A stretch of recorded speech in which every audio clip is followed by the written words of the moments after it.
moment was like really intense because it was small and intimate. And we walk in to the courtroom, we see Kyrie there, kind of shuffling in her jumpsuit. So she's in her orange jumpsuit. All handcuffed. Wow. You know, the officer with her, escorting her in. She gets in. We didn't really acknowledge her or anything. We just sort of watched her go in. So we walk into the thing. There must have been 12 people total. Yeah. Maybe. And it's a smaller room, so you're fairly close to her? Yeah. Like before it started, did anybody make eye contact with her at all, you think? No, because everything was awkward. Yeah. It was very official. Yeah. So you had like a judge all rise, and then she comes out. She sits down, and then you get the stenographer and the bailiff and the table with Kyrie there, and then 2 lawyers, and then another lawyer with us. And that was it. Maybe 10 people total. And it was just awkward, and it was official. So she comes out and starts reading some things and making sure that Kyrie understood the gravity of the situation, just to make sure that she's mentally able to acknowledge all the stuff that she's going to plead to. So once that was out of the way, it kind of got intense because they had to relive, you know, what had happened and the course of events. And so there was a lot of acknowledging, and yes, they understood, but it was done very officially, and it just seemed like it was being read from a script. Yeah. And really, that was really it. And she agreed to the plea of guilty, and we were just sitting there watching it all happen. So at that point, did they, did the judge say how long she would be sentenced for? Yeah. So it was like 4 years? Yeah, so it was like 2 counts of 2 different crimes. Yeah. 1 count for each crime, but they were going to run concurrently. So 4 for this crime and 4 for this crime, years. Mm-hmm. But they're going to run concurrently, so they hold, you know, so they run together. So you're actually in there for a year serving 2 different crimes at the same time. Got it. Which doesn't really make any sense, but that's the way it worked out.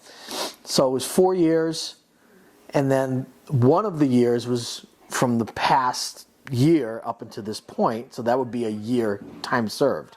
Mm-hmm. So it's 3 years. Okay. So the while that's happening, what are Megan and Eric doing? Are they just sitting there silently? They're all just sitting there, just watching it. Yeah. Not looking at each other, not looking at her. Occasional glances over to Kyrie to see her response, but everything was just done. Yeah. And what is Kyrie doing? Is she emotional during this time? Nope. Kind of looking down, won't make eye contact. Yeah. You know, she's guilty. Wow. She's guilty for what she did, so she's kind of looking at the ground. Yeah. She's probably instructed to do all that stuff, but no drama, no nothing. Yeah. And then at the end of it, you know, there was a time where if anybody wanted to say anything, you could. So this is when Megan got up, and she had a prepared speech. She had already told her lawyer that she was going to do this, so the lawyer went up to the judge and said that this is what she'd like to do, so she allowed it. So Megan got up there, and she just read from the written thing that she had. Yeah. And, oh my gosh, you could hear a pin drop. It was like dead silent as she wrote, and it was hard for her to say it because it was very emotional, and she just said, this past year, it's been very hard for what we all went through, and she kind of went through her emotional process, and then she covered some of the background of where she came from, where Charlie had come from, his background, and just coming from a place of brokenness and not knowing where to go, and she kind of related to Kyrie, and you could see Kyrie's eyes were getting. And Megan had said that she totally forgives her, not to let her off the hook, but she offered forgiveness. And when she did that, you look over at Kyrie, and Kylie was she's crying. Wow. And as Megan's trying to get things out, she's crying. Eric, she's crying. I'm crying. Everybody's crying. I look around, and everybody's crying. Wow. And I mean the judge, Wow. the bailiff, the stenographer, the lawyers. Everybody's wiping. We're all passing around Kleenex to wipe away tears because of what's being said, and how what Megan is saying is that she's offering full forgiveness. She doesn't like it. It's been hard and challenging, but she doesn't hold any animosity because of what Jesus had done in her own life to set her free from self-destructive behavior. And when she said self-destructive behavior, that hit Kyrie, because she had been going through very similar things. So as everybody's crying in this intense moment, there was a little quietness, and then Kyrie said that she wanted to say something. Wow. So Kyrie... And I guess that's not very normal. I don't know. When I was looking into it, they don't have to, and it's not, usually they don't. Right. This is supposed to be a very cut and dry thing, especially pleading guilty to a charge, and boom, boom, that's done. But all of a sudden, all this emotion jumps into it. Wow. Kyrie wanted to say something. She looked right at us and told us how sorry she was. Wow. And she kept saying, I'm so sorry, I'm so sorry.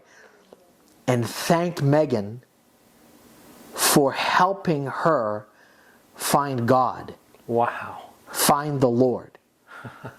And find out what real forgiveness is.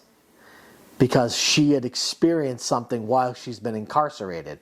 And this is her first time telling us. Now, when Megan told me that, it was almost like Kyrie had read Megan's response 7 or 8 months ago and had been sitting incarcerated thinking about how Megan had forgiven her, and that she's been like thinking about that for the last 7-8 months.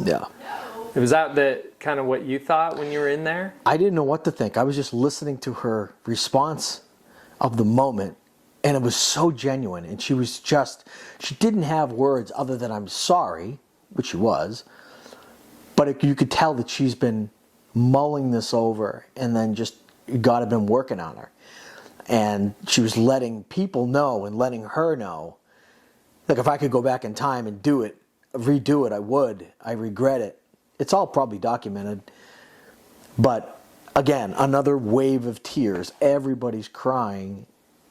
And then at the very end of it, the judge looked at Megan and she said, I just want to let you know that in my 30-something years practicing law, I've never heard anyone offer forgiveness like you have.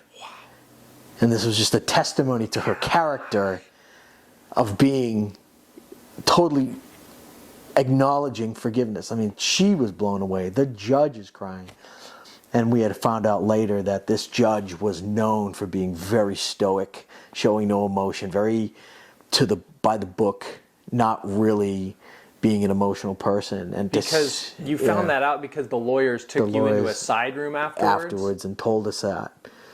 And so we were just, that was just added to the whole thing. I mean, it was short. It was very meaningful, and it was super intense. So do you think that just hearing Kyrie say that, like, she had some kind of salvation experience? Yeah, it sounded like it. Wow.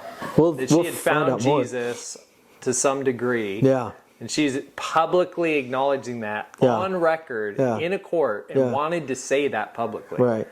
Wow. That's what it seemed like. And it was because of Megan's testimony of forgiveness. Something like that. Man. Yeah. It was real. It just kind of all summed it up. I mean, there was a little bit of injustice there, 4 years, time served, 3, possibility of parole. She could be out in a year and a half for all we know. Yeah. It's just like Charlie's life. Okay, on the next thing. So there's a little of that going on, but then you'd see what happened with this person and just how God works with all this stuff. You know, everything was orchestrated just for this one person, Kyrie. You know, Wow. and it's like, that just doesn't compute, but wow. Where is this all headed? You know, and it's interesting because Megan didn't seem put out when I was talking to her about the length of the sentencing. She just, I mean, yeah. that was amazing to me. Like she didn't seem to have a whole lot of like emotional tension over this girl really, and how long she'd be in or not. It seemed like her biggest priority was that she understood forgiveness and that Megan forgave from her heart, which was a wrestle. Yeah. And it did seem to bring closure to Megan. She said that she had a measure of closure after looking her in the eye, the girl who killed her husband, and saying, "I forgive you," directly to her face. Like, my goodness. Yeah. It's amazing. And then you guys just quietly and just didn't really say anything else, right? You just kind of that was sober.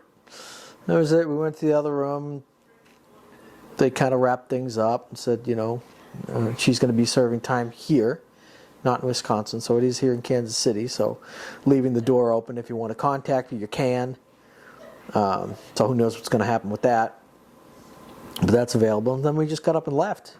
And we went to the parking garage. No one said a word. We just didn't say a word. It was like, that's done. Wow. That was intense. But that was it. Wow.